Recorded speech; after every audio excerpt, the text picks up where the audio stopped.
দেখে মনে হতে পারে তারা নাচের অনুশীলন করছেন, কিন্তু আসলে তারা একটি গবেষণার অংশ হিসেবে এমন করছেন। জার্মানির অসনাব্রুক বিশ্ববিদ্যালয়ের এই ড্রিম গ্রুপ রাতের জন্য প্রস্তুত হচ্ছেন। তারা তাদের স্বপ্নের নিয়ন্ত্রণ নিতে চান।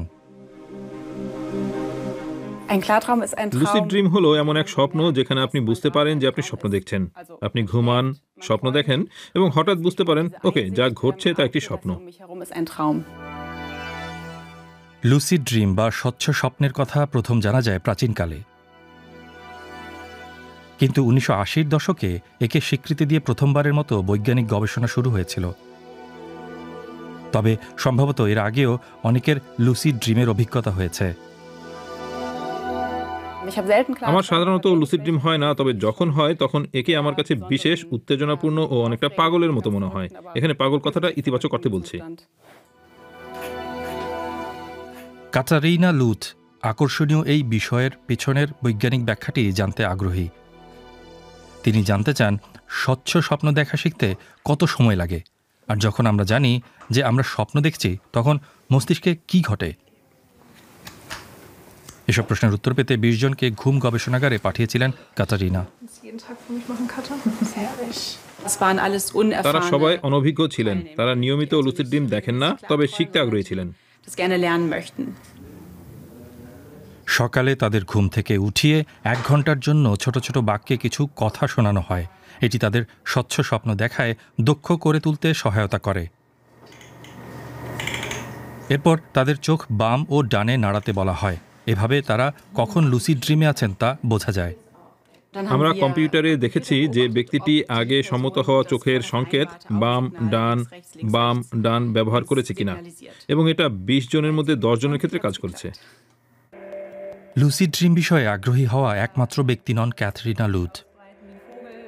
বিশ্ববিদ্যালয়ে একটি স্বপ্ন ও ঘুমের দল আছে যারা নিয়মিতভাবে লুসিড ড্রিম নিয়ে আলোচনা করে।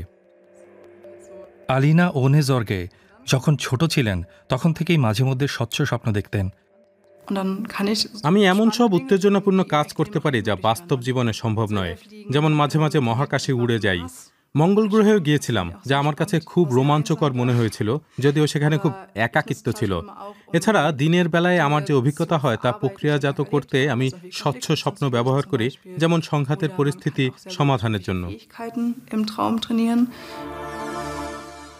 লুসিড ড্রিম বিষয়ক গবেষণা ঠিক এই বিষয়ের উপর জোর দেয়, কারণ ঘুমের সময় সচেতন থাকা গেলে তার দুঃস্বপ্ন, মানসিক চাপ ও মনোবিকারের ক্ষেত্রে সহায়ক হতে পারে। লুসিড ড্রিম শেখার প্রথম ধাপ হচ্ছে স্বপ্ন ভালোভাবে মনে রাখতে পারা।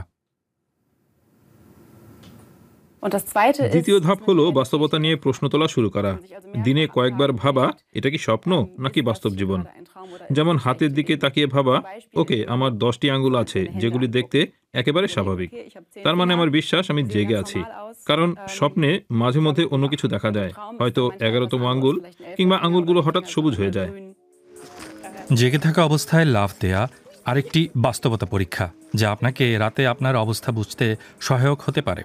কারণ স্বপ্ন সাধারণত মধ্যাকর্ষণের নিয়ম মেনে চলে না, এবং যখন তা করে না তখন স্বপ্নদ্রষ্টা বুঝতে পারেন এটি অবশ্যই একটি স্বপ্ন। প্রিয় দর্শক, কেমন লাগলো আমাদের প্রতিবেদনটি? আপনাদের জন্য আরো 2টি প্রতিবেদন রয়েছে এখানে।